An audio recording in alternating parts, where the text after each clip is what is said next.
Abdullahi Maxamed Farmaajo ayaa maanta wuxuu u ambabaxay dalka Imaaraadka Carabta halkaasi oo madaxweynuhu kula kulmi doono madaxda wadankaasi kadib martiqaad rasmi ah oo Imaaraadka Carabta u fidiyeen hogaamiyaha Soomaaliya Maxamed Cabdullaahi Maxamed Farmaajo wafdu hogaaminayo madaxweynaha oo ka kooban wasiirro iyo xildhibaano ayaa maanta ka ambabaxay garoonka Aadan International Airport ee magaalada Muqdisho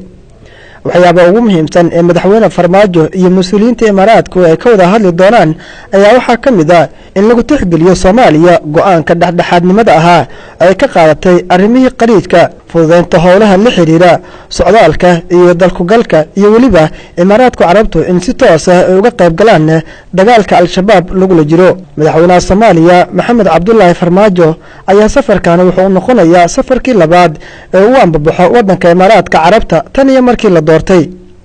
dawladda Soomaaliya ayaa xilligaani wada dadaalo xoogan oo dalka looga xoreynayo al-shabaab gaar ahaan gobolada wadanka Soomaaliya ay ka taliyaan